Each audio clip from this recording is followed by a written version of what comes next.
Juga terima kasih atas waktu yang disempatkan. Prof. Aryawan, ini menarik kalau kita cermati dengan kondisi geopolitik global saat ini dan juga geoekonomi tentunya yang kembali menghangat ini hubungan dagang antara dua raksasa ekonomi setelah sempat kemarin kan dingin, kemudian sekarang panas lagi nih. Bagaimana pandangan Anda melihat kondisi ini, Prof?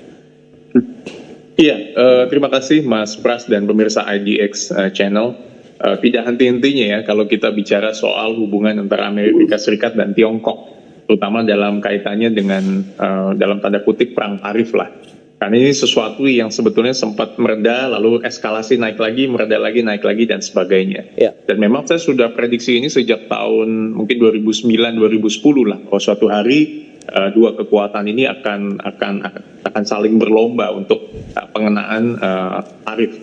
Dan yang memang kita lihat bahwa kemarin rencananya memang akan ada pengenaan tarif hingga 100% lebih ya, yang dulunya sekitar 30% untuk produk-produk yang ada di Tiongkok.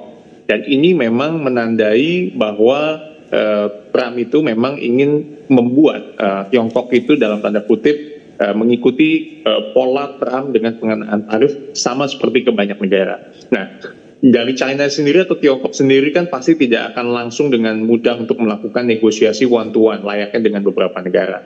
Nah, dalam kaitan dengan ini kan dengan adanya pembatasan ekspor bahan tanah jarang atau rare earth ini, logam ini kan.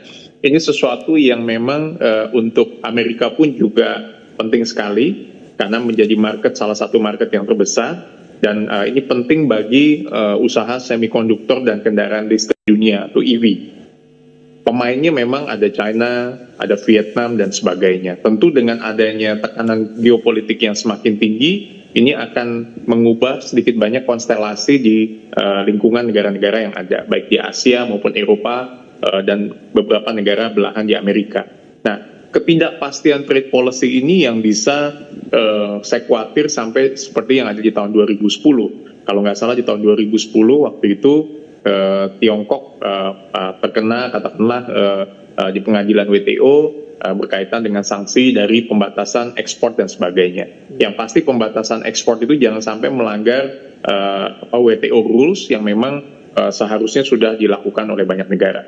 Begitu Pak Pras. Oke, itu dia dengan kondisi terakhir ya dari bagaimana konstelasi ekonomi begitu antara negara Amerika Serikat dan juga China. Nah, dari pelaku usaha sendiri selaku eksportir Pak Abdul Sobur, Anda melihat apakah kondisi ini menjadi peluang tantangan baru atau seperti apa nih bagi Indonesia? Ya, menarik memang. Tetapi sebenarnya kalau kita cermati Mas Pras dan para pemirsa, ini bukan hal yang mengagetkan buat kita.